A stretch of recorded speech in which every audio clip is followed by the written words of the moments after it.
Hello, aloha, and welcome to History 241, Session 13 about Islam. My name is Abdul Karim Khan. I teach here at Leeward Community College. And just to remind you again, please check WebCT, the course assignments, the schedule, and if any tests, etc., or any assignments are due, so please check that. Also, note down my recent email and phone number, which is on your WebCT course outline. So please use the latest one, and the latest one is the one that you have it on WebCT. So whatever you see here on TV may not be the same thing that you would have on the course outline. So one more time, the course outline is the latest information that you would have. So please keep checking that constantly. And if you need my help, please, you are most welcome to call me over the phone or email me, and I'll get back to you as soon as I can. Today we will be talking about Islam, the second religion, largest religion in India, because this is still we're talking about Indian civilization.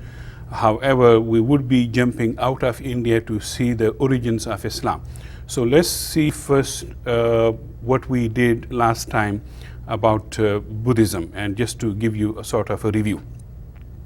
We talked about how Prince Siddhartha turned Buddha and what he had to do to gain that enlightenment or awakening, or the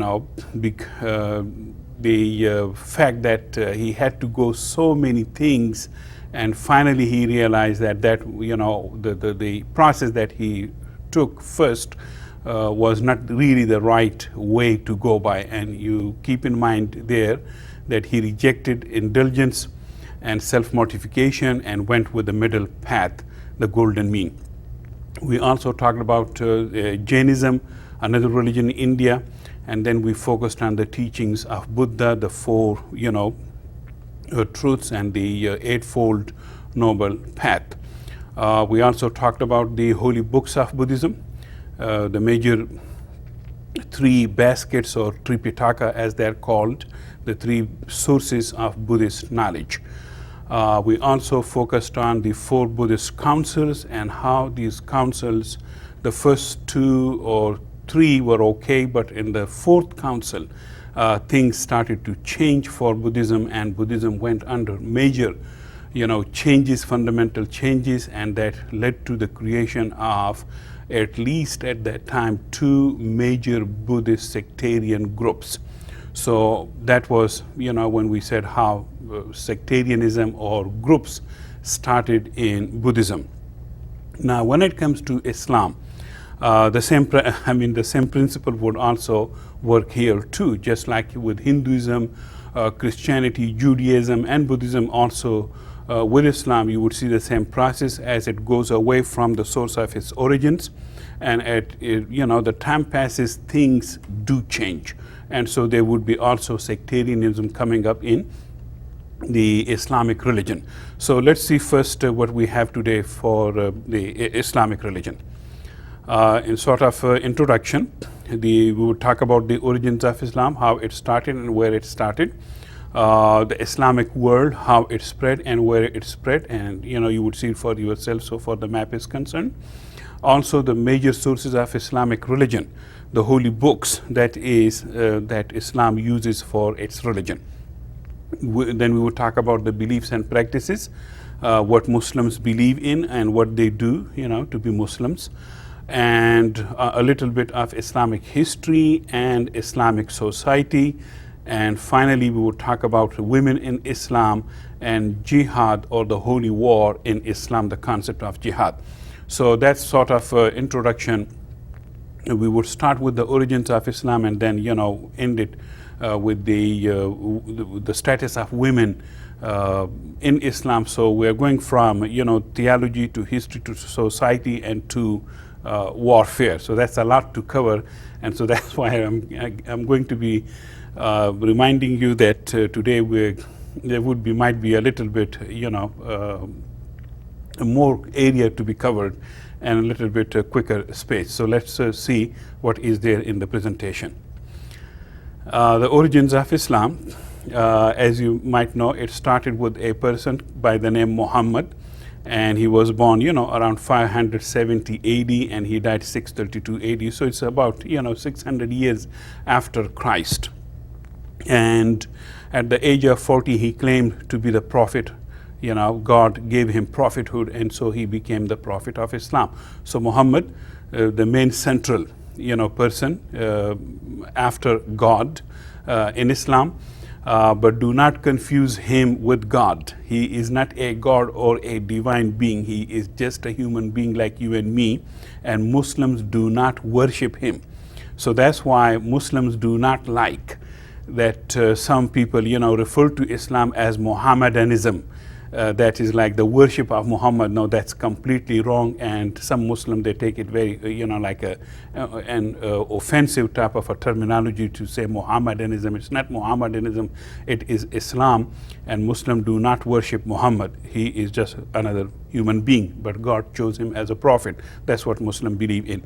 He was born in Mecca, and he died in Medina, and on the screen there is Mecca, and to the north there is Medina, and these cities are located in western part of Saudi Arabia, which is the east coast of the Red Sea. You remember Red Sea, that's the sea that Moses crossed to the Holy Land from Egypt. Up in the north is Egypt, and then Palestine and Israel and Lebanon and Syria, that area, and Jordan. So it's a historical place. And also keep in mind, at the time of his birth, this is the Red Sea, and this was full of business and trade that went between Eastern Mediterranean right here and through the Red Sea and into India. So keep in mind that his birth coincided with this increased trade, and that trade benefited both Mecca and Medina. So he was born in a very wealthy town, Mecca. However, he himself was poor, or his family was poor. He belonged to a tribe by the name Quraysh in Mecca, and that Quraysh tribe was a powerful, very respected tribe, because it used to take care of the religious and the political affairs of the town of Mecca. So they were sort of rulers. Muhammad, he had a very tough life in the beginning of his life. He was about, his father died about 3 or 2 months before his birth. So he was sort of a born orphan. While his mother was still pregnant with him, his father died, and his father was also a very young man, but he died 2 or 3 months before his birth. And then, when he was hardly about 6 years old, his mother died.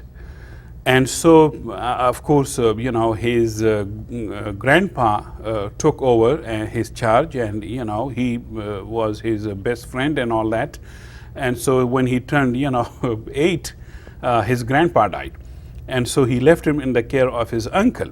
And when he was hardly like 10 or 12, his uncle died. So one after another being orphaned, quite a few times in the, first phase of his life. He was very sensitive, to the needs of the orphans, to the poor people, and that's what, that message sort of practicing, to care for the people and the poor people, the orphans, that stayed with him all along till his death, and in fact became a major feature of the Islamic religion and Islamic belief, practices and Islamic culture, taking care of the orphans, taking care of those people who need, our help. So that's how, from a personal life, it went into the principles and the practices of Islam. So when he grew up, he became a merchant, and very successful one. In fact, he was a sort of manager for this very wealthy widow. Khadija was her name, a lady. She was very wealthy, and she was a widow, but she had her own business, so she hired him to take care of her business. And she was very impressed with his honesty and with his business practices, and so she married him. Later on, he was very a person that would be very quiet and, contemplative and very, meditative type of a person. So once he was somewhere in a cave outside Mecca, and he said that he was visited by Gabriel, angel Gabriel, and that was at the age of 40 when he told him, Gabriel told him that you are a prophet of God, get up and warn people of their bad things that they're doing and spread, the light or the message of God to the people. So, but before the age of 40, when he was a young man, he was already known in his community by the titles of being a trustworthy person and a truthful person. So he was known for his veracity, for his good character among people, and so that's why it made it easy for people to believe in him as a prophet, although it was not without without problem. He was given a lot of problems, but those people who knew him well, they believed in him. He stood in the society even before he became a prophet like a great model for other people. And later on, of course, in Islamic belief system, he would be known as a model for human morality. So right now, what you should do is, from a Muslim point of view, you should know that from a Muslim point of view, Muhammad is believed to be not only a prophet to give God's message to the people, but also in his own life, a model for morality. A model for morality to the extent that even if a person is not a Muslim, still can practice the moral, teachings that he, spent his time. So that's how he is taken, or he is, perceived in Islam, that he is a great model for human morality and good morality. And so if you follow him, definitely life would be peaceful for you as a person and in the neighbor and in the country and in the state. So that morality is again and again emphasized in Islam about Muhammad. He is also in the holy book of Islam that we would talk about, the Quran. He is again and again referred to by that character as a great character, as a great model for his people and the rest of the world. Let's see further. He stood for the socioeconomic justice in the society. Also, he stood for the poor people and the women in the society. And it was a rich community, but still poor people and women were treated very badly. So in his early career and even later, you see that again and again, his standing up for socioeconomic justice that he became so much known for, as well as for the good treatment of poor people, orphans and widows and women. So that's how his social message would be, a lot more popular with the people than his religious message would be, like monotheism. A lot of people had problem with it, but his social message was very successful. He also preached kindness, generosity, and good behavior before and after becoming a prophet. And when he became a prophet, he started inviting people or calling people to the worship of the one God, Allah. Allah is Arabic, and it means the same God, the God of Abraham, the God of Noah, the God of Moses, and the God of Christ. So when Arabs or Muslims use the term Allah, they mean the same God who created Adam and Eve and the whole universe. And so there is no difference between his God or the God of Christ or Moses or Abraham or Noah. And so that's how he is in Islam, or Islam itself traces itself to the previous religion that we would talk about. Let's move further. Islam is Arabic, a Arabic term, and it means first and foremost submission, human submission to the will of God. When we as human beings submit to God, God's will, in the sense that whatever he says to do, we should do, and whatever he says don't do it, then we should not be doing it. So that type of a submission to the commandments of God.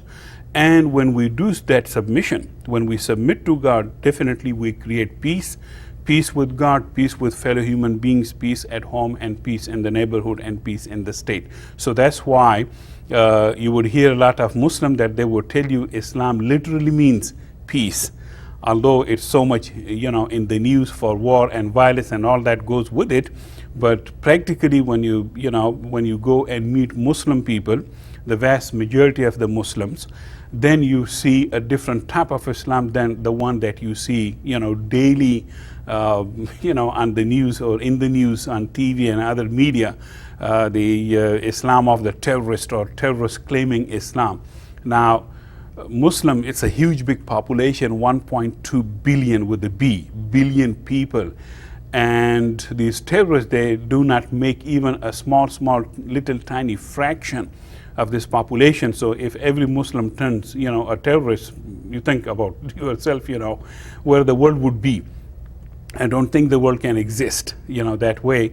So those people who claim this terrorism and Islam, at the same time, that's a very little tiny minority. When you see those lunatics in every religion, among the Jews, among the Hindus, among Christians, and whether with or without religion, you see them everywhere.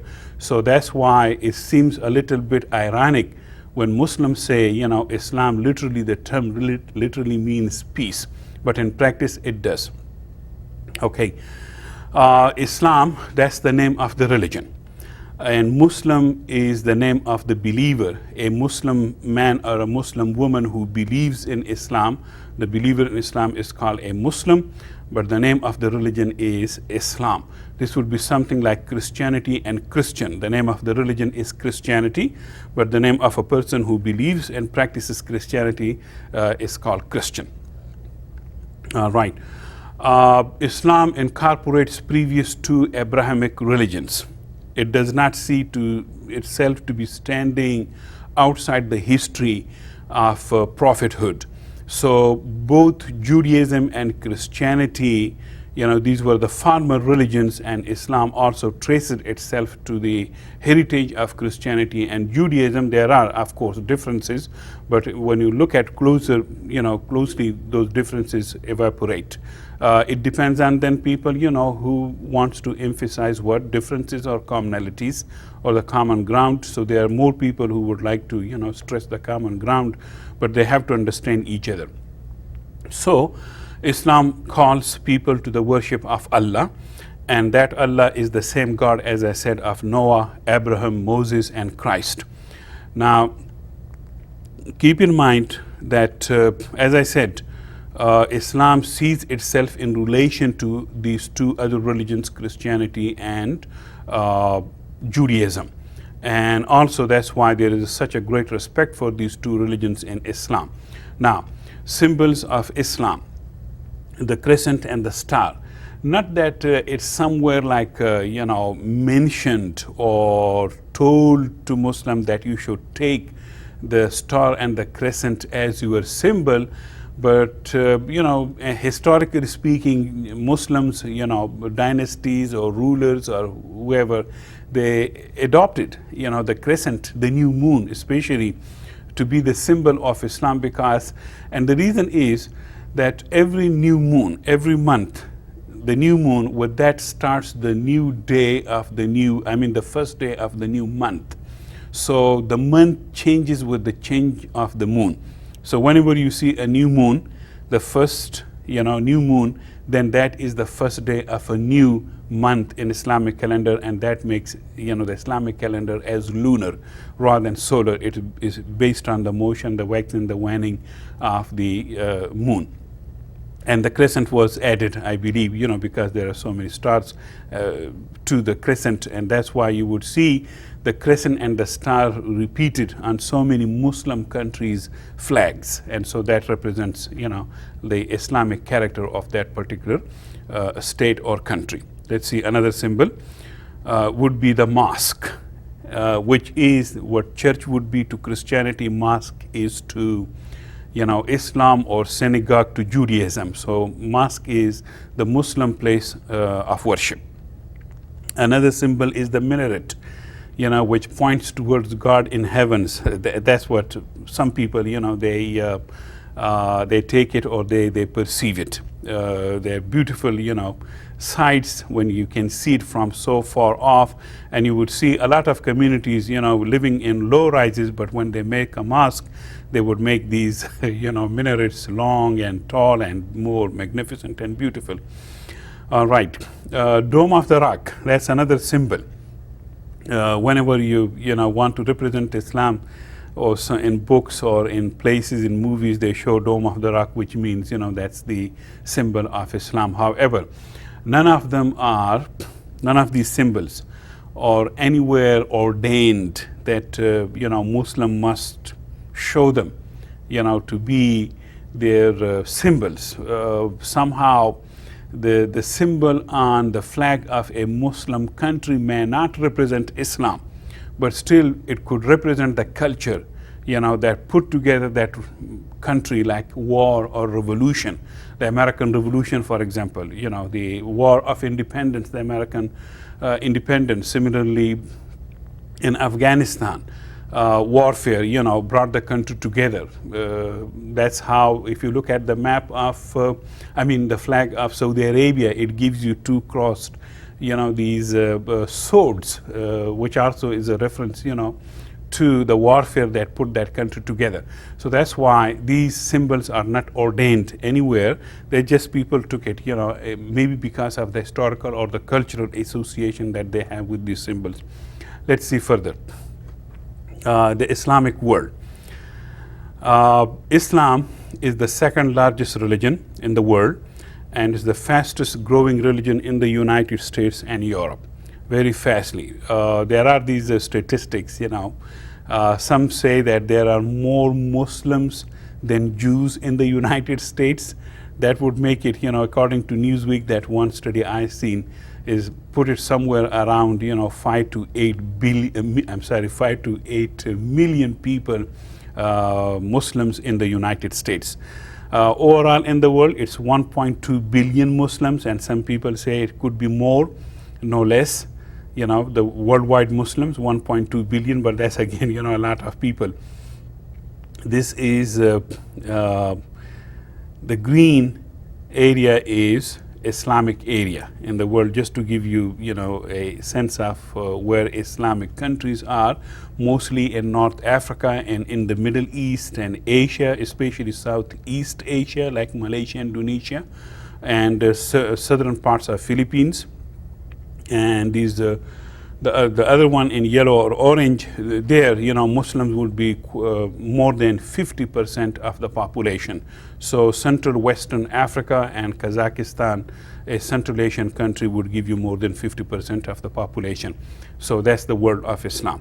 A lot of Muslims in United States and Canada, especially in Eastern Europe, a lot of Muslims, like Bosnia, Herzegovina and Albania, Kosovo, all these are predominantly Muslim areas. And now Muslims in Western Europe, Germany, France, huge big population in France, in England, as well as here in the United States, Canada, and down south, Mexico and other Central American countries. So it's a universal religion. Also a lot of Muslims in China.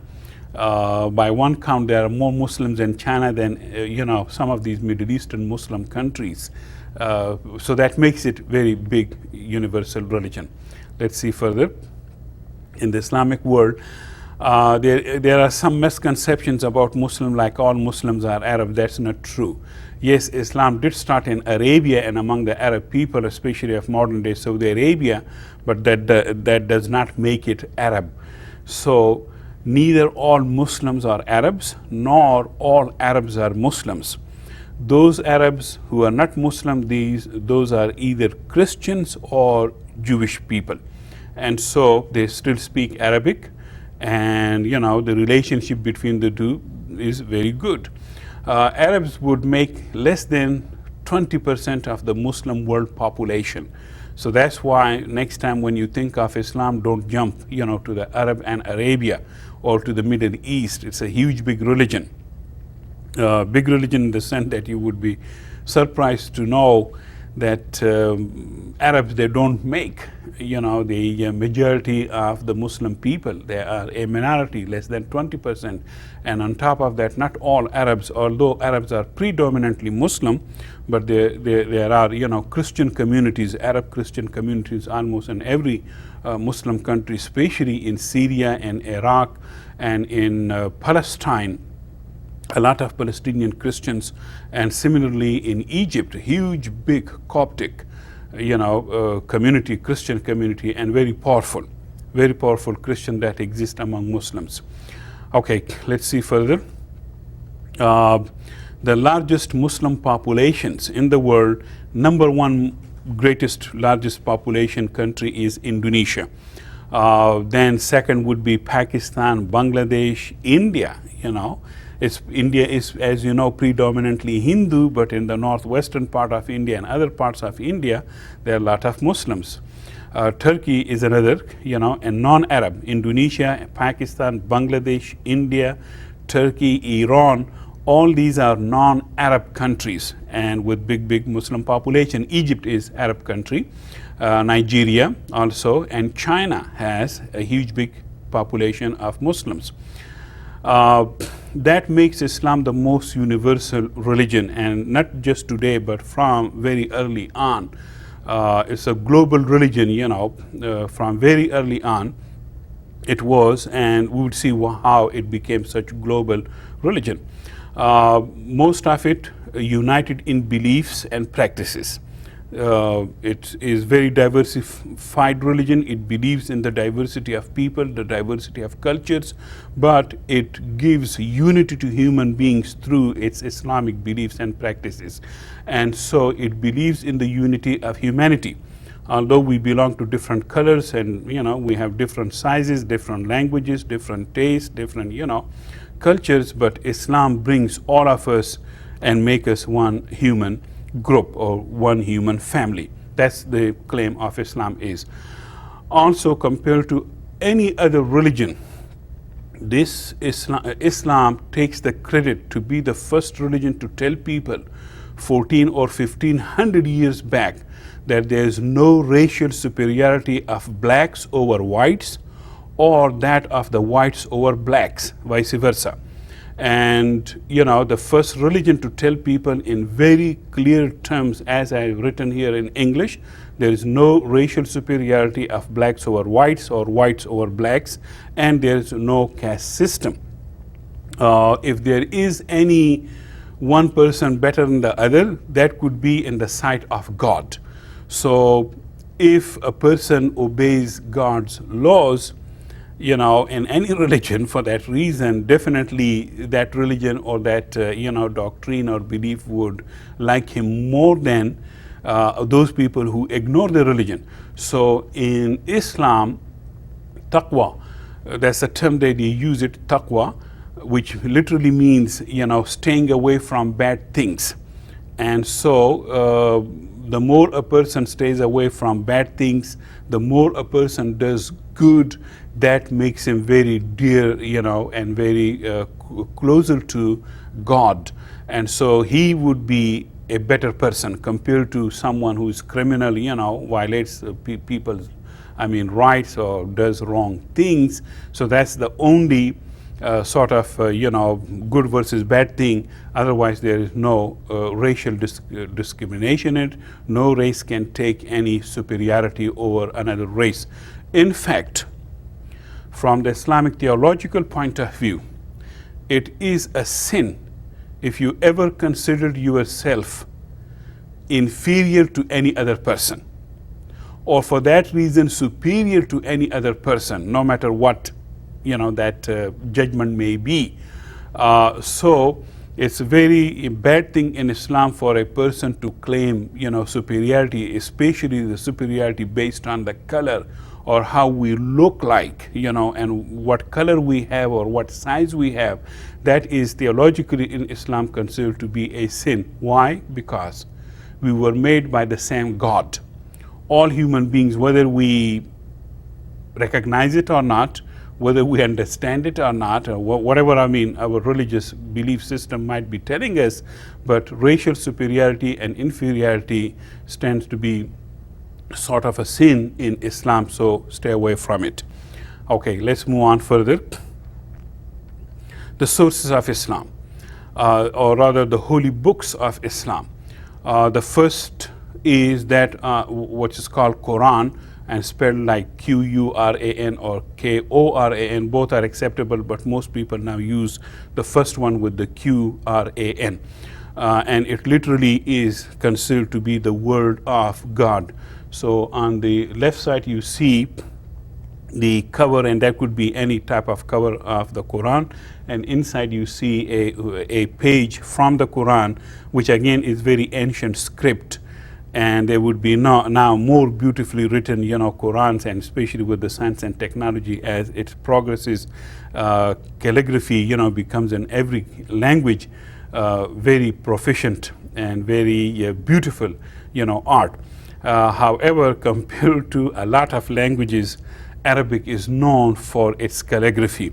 It's very cursive, and I'm going to show you, demonstrate you later on. It's very cursive, and that's how, Arabs always prided themselves on being Arabs. In fact, the language that they speak is very eloquent. It's a huge and big diction in Arabic, and the writing, different styles of writing, and each, style has its own, its own school of calligraphy. So what you see here is, on the screen, that was an old script. Okay, let's move further on. Hadith is the second source of Islam, and Hadith, it's written as TH but pronounced as S. Hadith, the second source of Islam. These are collections of Muhammad's sayings or traditions, whatever he said, or precept that he told people to do this and do this or that, and that way. So his precepts and practices. The stories about his life, that other people watch him, how he grew up, what he did and what he did not do in certain situations or circumstances. All that stuff about Muhammad, or by Muhammad, whatever he said or whatever he did, or whoever watched him, all that went into the making of what is called Hadith, the second major source of Islam. However, it does not have the same, Hadith does not have the same power as the Quran. Now, Sharia, that is the Islamic law, which is based on the Quran and Hadith, the two major sources of Islam. And what is Sharia? It's, as I said, it's Islamic law. It's a guide for every aspect of human life, especially from the Muslim point of view. And it covers almost every aspect of life, from personal and private to political and public. However, mostly used these days for family laws, rather than some business laws, because things are becoming very diversified, life itself becoming very fastly changing. So most people use it for family laws, issues or problems related to marriages or inheritance. So that's how most people, they use it. Sharia also has become very controversial, by the way, especially in terms of the punishment, crime and punishment. Some crimes, if they are committed, according to other jurisprudence or other laws or constitutions, they are taken care of in one way, and they would be definitely taken care of in Islamic law in another way. Even in this country, in the United States, no two states would have the same sense of punishment for the same crime. In some states, there's no capital punishment for murder. Even if the person committed murder, there's no capital punishment. In other states like Texas, there are. There is capital punishment, but in the state of Hawaii, there is none. Then in the federal system, there is capital punishment, but then in some states, they don't. So that's how the difference is. To have it or not to have it is one. Another one is to what extent a crime is punished, how severely or how leniently. There is a sort of a perception, which is a little bit wrong, that in every Muslim country, if somebody steals something, so for theft, a person's hand is chopped. Yes, in Saudi Arabia, it has happened, and it can happen to people, those who steal. However, it's possible in Saudi Arabia, but not in other poor countries, because stealing, theft is always the result of poverty. So the judge does take into account the economic situation or condition of the person or the circumstances in which he stole whatever he did. So that's how, in Muslim countries, there are differences in the application of the Sharia law. In some countries, there would be death for the capital punishment for adultery, and others there may not be. So that's how, Sharia is a little bit, or the application is it varies from country to country, but most countries in the Islamic world, they do not follow to all the way, the Islamic law, because they have their own secular laws. And some of the secular laws have been taken either from one colonial country or another colonial country, like England or France or Holland, or Germany. So that's Sharia is a little bit controversial. Okay, let's see further. Islamic beliefs. The first belief is the oneness of God, monotheism. There is only one God, and that is Allah, Allah in Arabic. He is believed to be the creator or the master of the universes. He is neither begetting nor begotten. He is the most merciful, the most forgiving and just God. He is very personal God, and he again and again he says, if you want to pray to me, you should know that I'm very close to you and I answer your prayers. So that way he's very personal God. Another belief, Muslims believe in the existence of angels, who are invisible creation of God. God created them, to take care of the universe or the nature itself, natural laws. They run it through the natural laws of the universe. And if you ask a Muslim, how can you believe in something that you don't even see it? And they would say, they're mentioned in the Quran, and that's enough for me. If you don't believe in it, that's your problems. And they would leave it at that.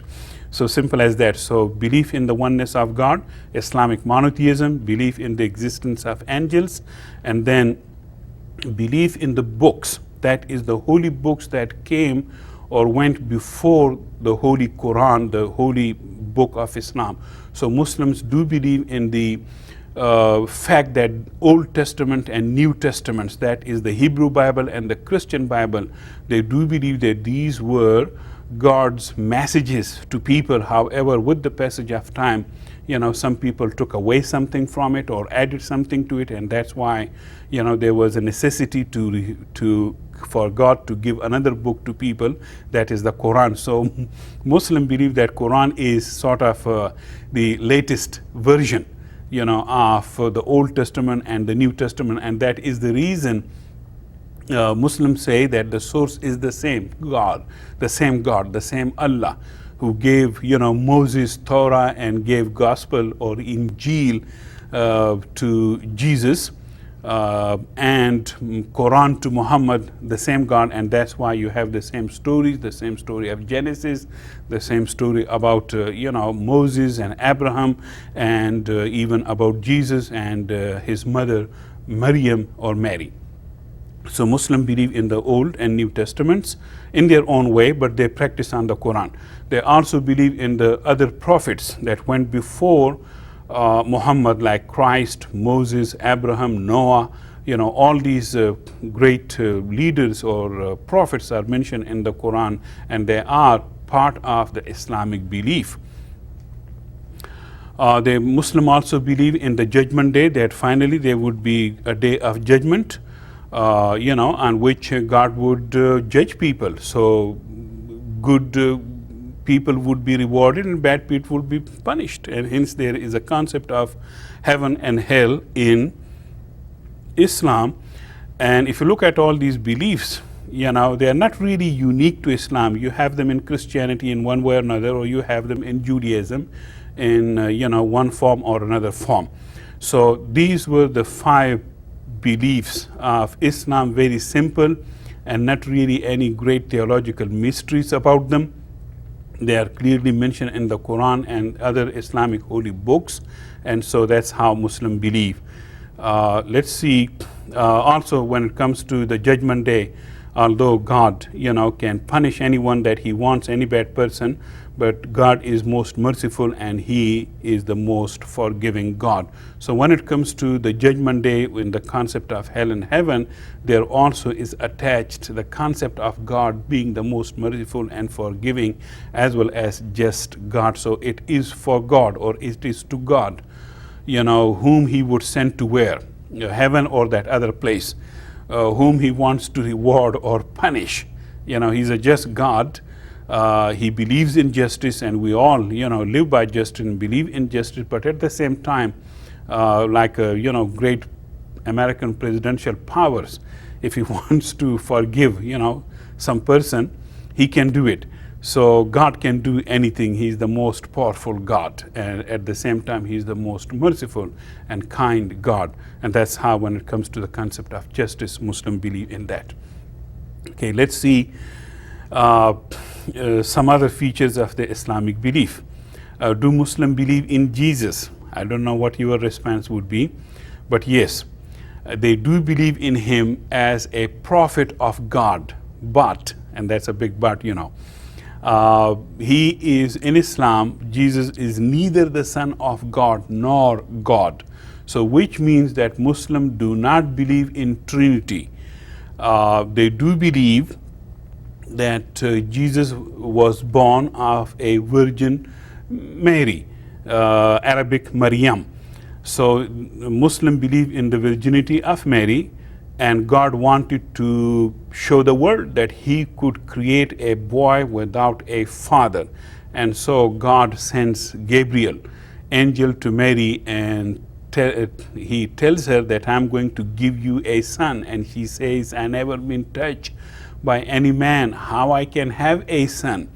And God says, that's what I want to tell the people, that you are virgin and yet you would have this son. And so it's to God, he can do anything.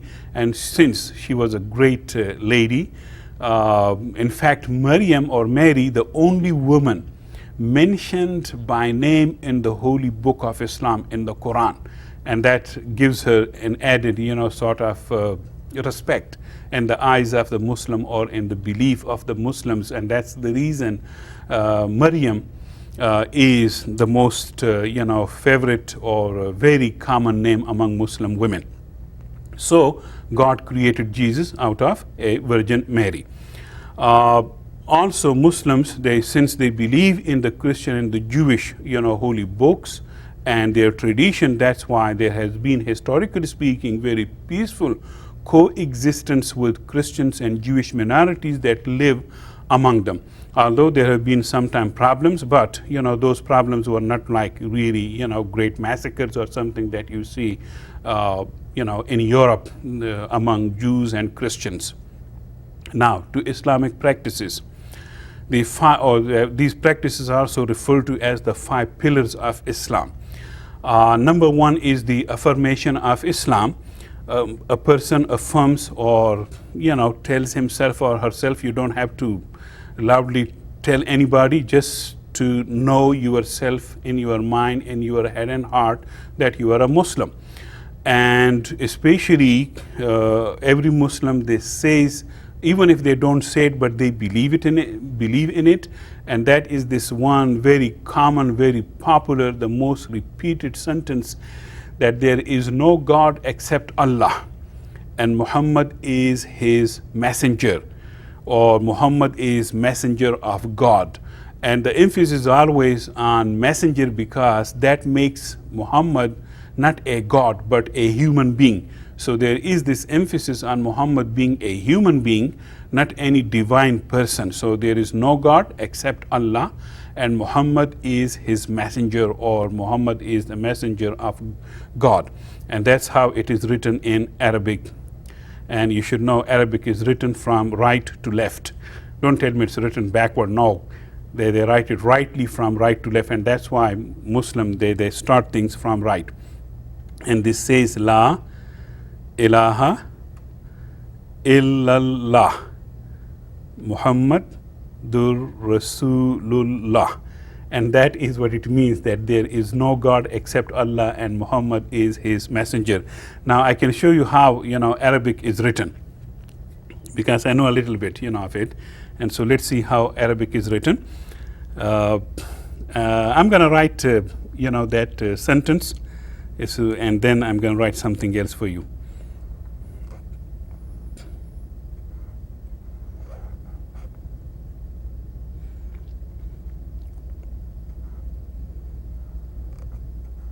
My script is a little bit different, but doesn't make any difference.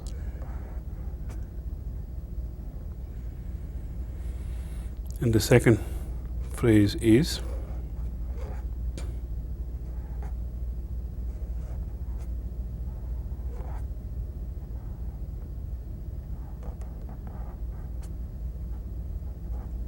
okay. This is La ilaha illallah Muhammadur Rasulullah. There is no God except Allah and Muhammad is the messenger of Allah. Now let's see this one.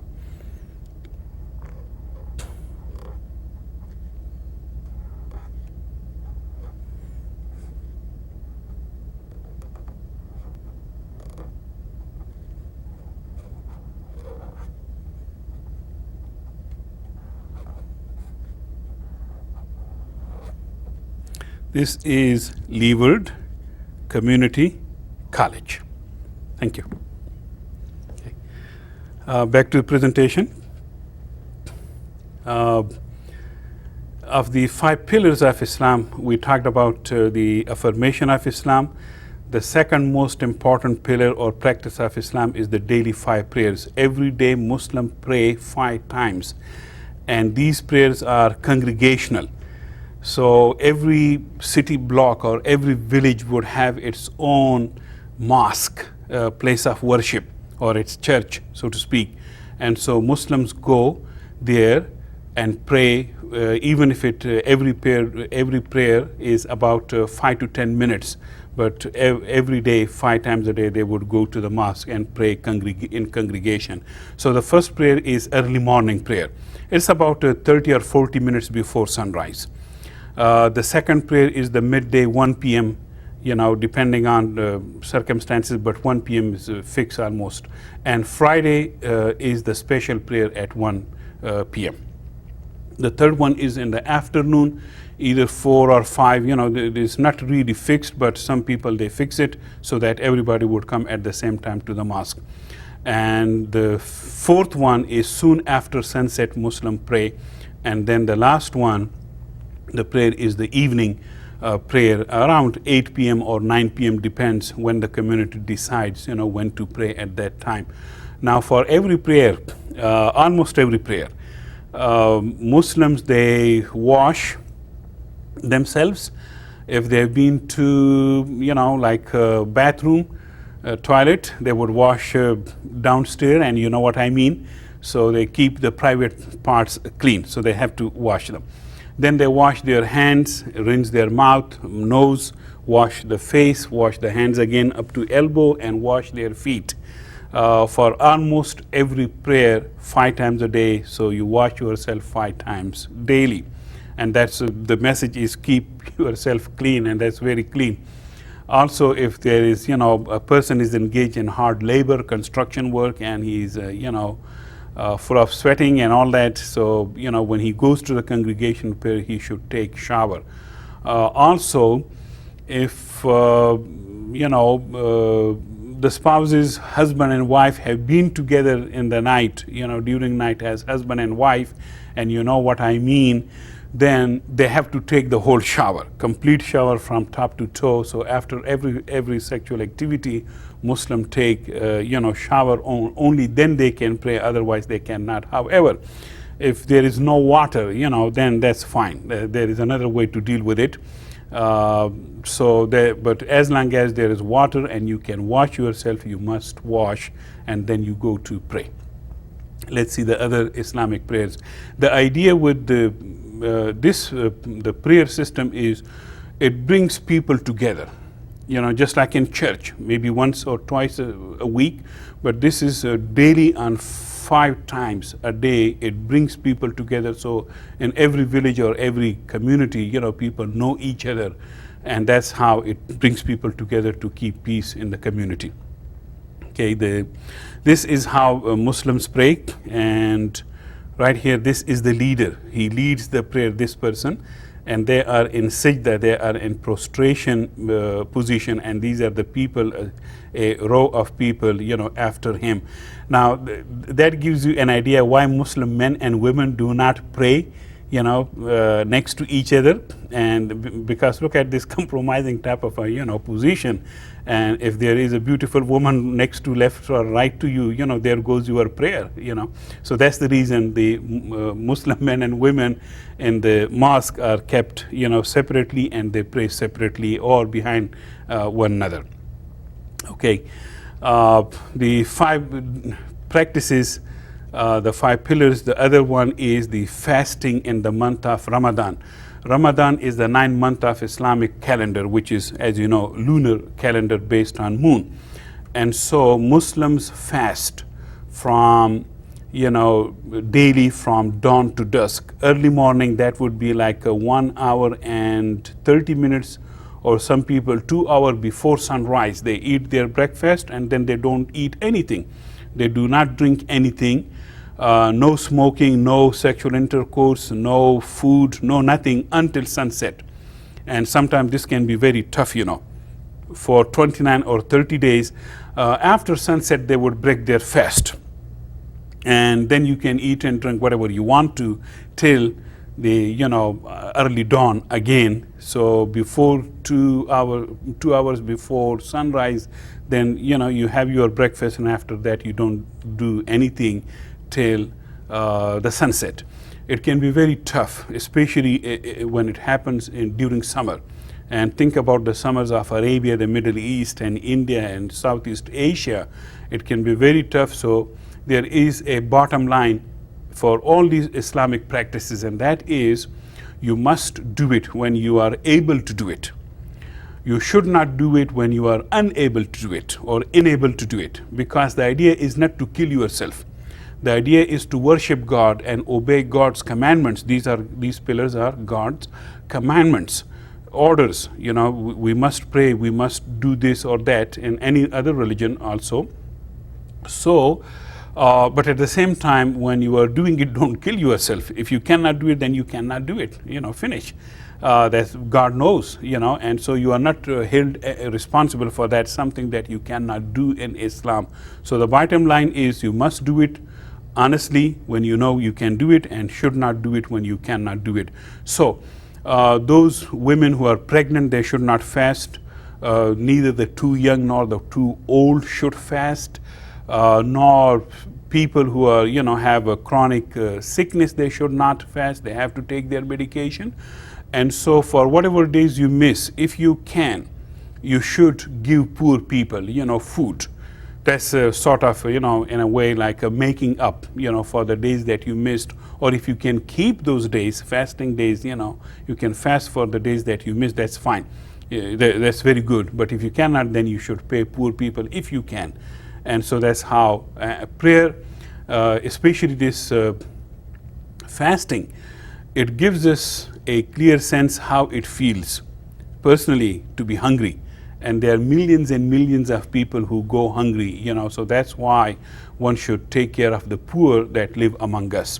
And that would take me to another practice of Islam called the zakah, or the poor tax. So that is when Muslims give money at the rate of 2.5% on their savings, land, any source of income or income, cattle, crops or real estates, anything that is income. Muslim pay 2.5% tax, and that tax goes directly to, that money goes directly to the poor people in the community. You can start with your own relatives, like your brothers, sisters, if they are poor, your uncles, aunties, their children, if they are poor, or anyone in the community who is poor, you give that tax directly to them. Do not give this money to the church, to the mosque, because mosque or taking care of the Islamic church, that is the community problem. You do give money there also, but this money is for the poor people. So there is an inbuilt tax system in Islam that takes care of the poor people. And once a person pays that tax, then his money is clean, or her money is clean. But one cannot pay this money on, an unclean wealth, the wealth that somebody made through corrupt practices. It's dirty money. You cannot clean it no matter how much charity you give out of it. That's dirty money. That's haram, impermissible, unlawful or illegal money. So you cannot do that on that money. So these were the simple practices of Islam. I think there's only one more. Let's see, the 5 pillars, the pilgrimage. Yes, I don't know why I forgot that one. Pilgrimage to Mecca. Every Muslim once in lifetime must go to Mecca, and that is, Kaaba in Mecca. I went there in January 2004. So people go to Mecca, which is required, but some people also, they go to, to Medina. That's the place where Muhammad is buried. So some people, they also go to, just to visit him or his grave in Medina. This is also once in lifetime. Again, if you can do it physically, financially, do it. If you cannot, then you cannot. Simple as that. So, there a lot of people, they die, without doing it, because they don't have the money, or they don't have the strength, sickness or whatever, might have prevented them. So again, if you can do, you must do. If you cannot, then you cannot. Okay, let's see further. These practices, they would go hand in hand with faith. So that's why practices and faith equally important. Just practices won't do it if one person does not have faith, nor faith alone would do it if it is not backed up by practices. Islam is a very personal, but at the same time very public religion, and that's where you see the union between the religion and politics that sometimes are mixed up, and sometimes mixed up very dangerously. The union between the mosque and the state in Islam, as they say, like a union between church and state in Christianity or in Europe. So there is that sort of a union between the mosque, the religion, and state and politics. And sometimes it creates problems, when people don't understand the religion properly, or they don't understand the function of the state properly. Then there is Islamic secularism also, in which a lot of Muslim states and Muslim statesmen, they keep religion, as religion, and taking care of the business of the state or the country, on the other side. So they don't, bring them together and keep them separate, and that's allowable in Islam. If the state is functioning morally and economically, and if it's taking care of the people, the poor people especially, and if it functions through the justice system, then it's, by that definition, it is an Islamic state, So Islam does allow the state to be secular, to do all these things, but within the boundary of the human goodness. So if a state is good for the people, then it's already, by sort of definition or by that token, it is Islamic. So there is an inbuilt sort of secularism in which Islam does allow, the ruler or the statesman or the politician to institute their own laws and take care of the business of Islam and the state at the same time. Okay. One more thing about when it comes to practice and beliefs.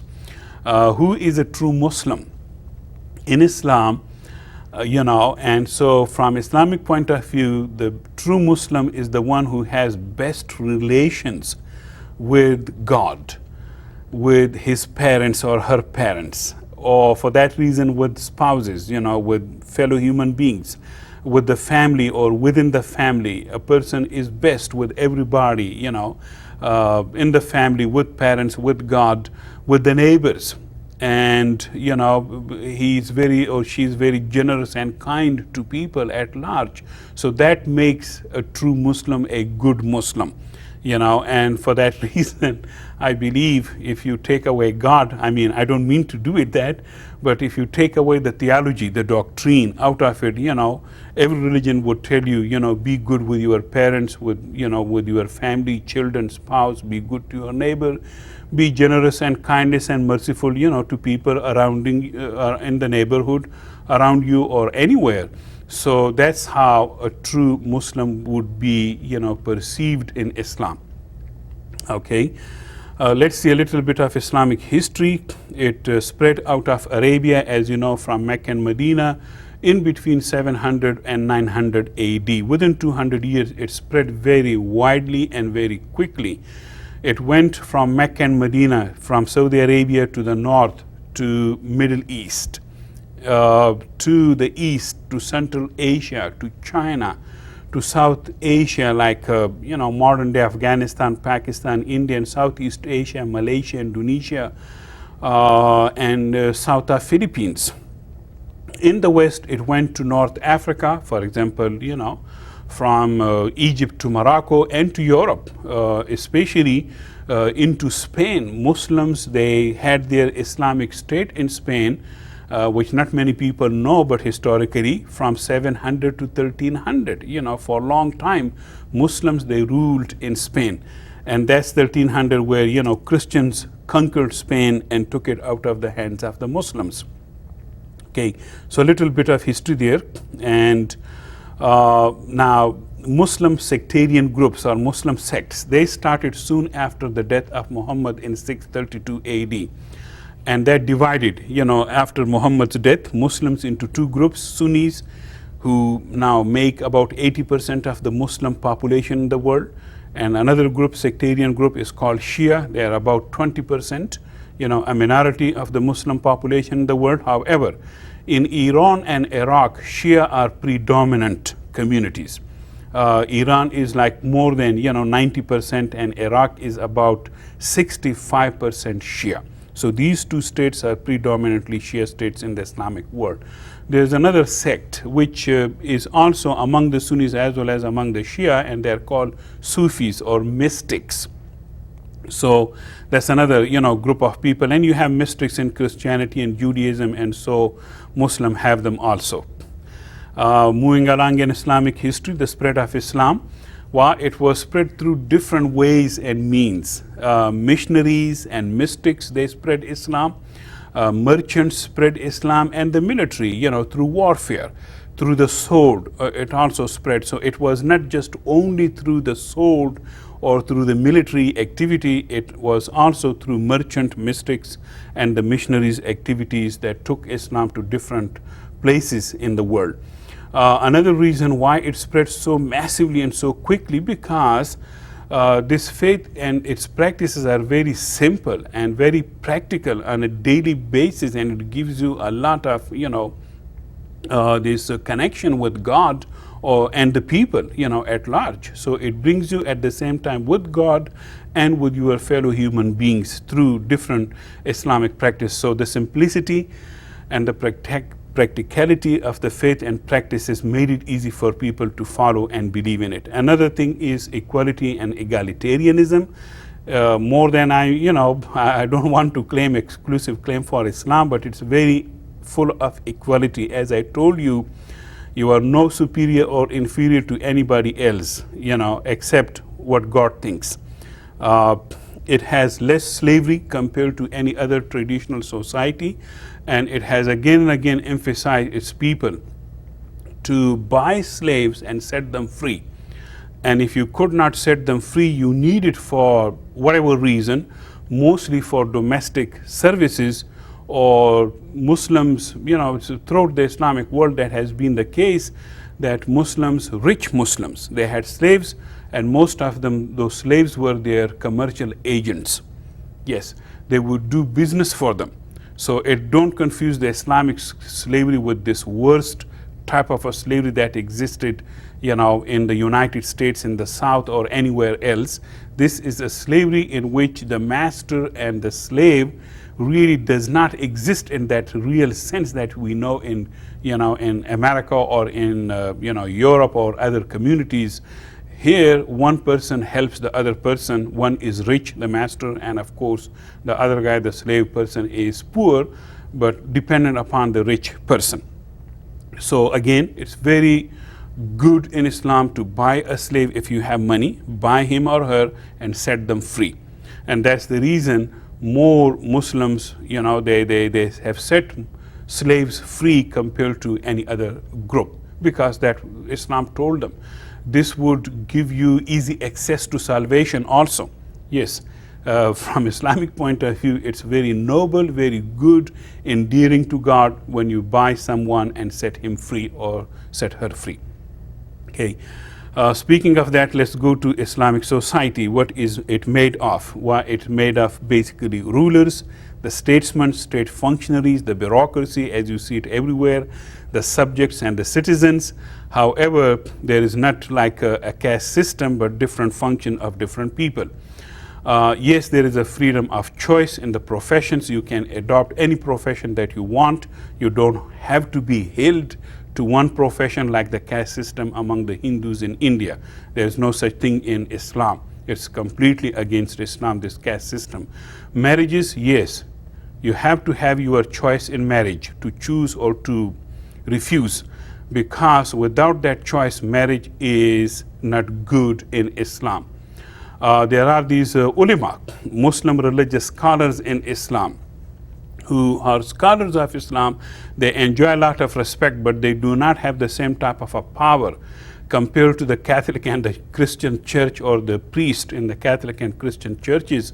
The ulama, they do not even come close to that type of a power or prestige. They have respect, a lot of respect, because they've dedicated their lives, to the study of Islam, but they do not claim any church, hierarchy or that type of a status in the society. Islam recognizes women's human rights, their educational and job opportunities. Islam recognizes and gives them economic, guarantees. There is this, thing in certain communities or countries called burqa or chadar, veil or scarf. Is that a symbol of oppression to the outside world? Yes. But to the inside, Muslims, it could be just an identity, and that's how they believe in it. It could be their feminine identity, and not two countries have the same type of dresses. This is a very modern, and traditional dress that you see it. Muslim women, their status depends on their socioeconomic conditions. Okay, so poor people, they do things poorly. Rich people, they enjoy life. There are, women who work as doctors, professors, attorneys, judges, ambassadors, CEOs, civil and military officers, especially these days. And so, the world is open to women, provided if they can get into based on their socioeconomic condition, just like in any other country. How about this? Look at that. Muslim women as the head of the states. Benazir Bhutto, the Prime Minister of Pakistan, very popular. Tansur Seller, the Prime Minister of Turkey, again very popular. And Khalida Zia of Bangladesh, very popular. So these were, just not too long ago in 1990s, head of the states in the Muslim countries, and especially Pakistan and Bangladesh, they are very conservative countries, and yet they choose to, bring through elections, through democracy. These were not like military officers who came, through a coup d'etat. These were elected democratically in fair, free elections. They were elected, and Muslims, people did that because they liked it, to have Muslim as their rulers compared to, Muslim women compared to men. So they were given their chance and choices, and they took them. Also, let's see further, the importance of education in Muslim societies. Emphasis on justice, very big. The protection of the helpless, very major part. Rights of the religious minorities and, to be protected.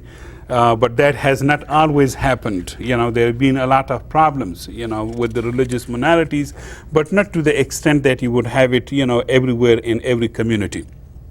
Okay. Democracy in Islam, yes, there is a democracy of Islam of its own style.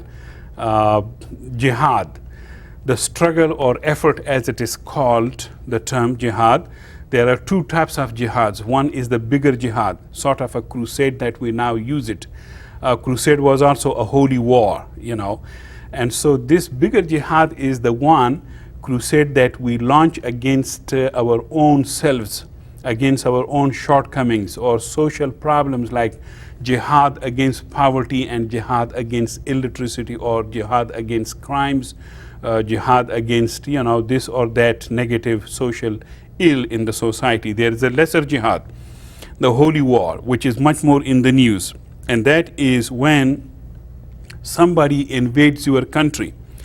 Then in the religion of Islam, yes, you do have the right to protect your country and protect yourself. That is your religious right, not so much as national or political right, but your religious right to defend your country. Also, this jihad has been, a lot of misused and abused. It's a big concept. And it has been misused and abused in the sense that some of these very dictatorial regimes, like that of Saddam Hussein, he invaded 1990s Kuwait, another Muslim Arab country, and he said, "This is my jihad." I mean, there are a lot of, been crazy people in the world, so they use and abuse or misuse concepts that were, practical and legal to begin with, but then when these legally allowed concept, when it came into the hands or turned into instruments in the hands of these people, then they abused it. So that's a sort of, the concept of jihad. Yes, there is jihad, the holy war, sort of in Islam, to defend your country. But if a person is using it to,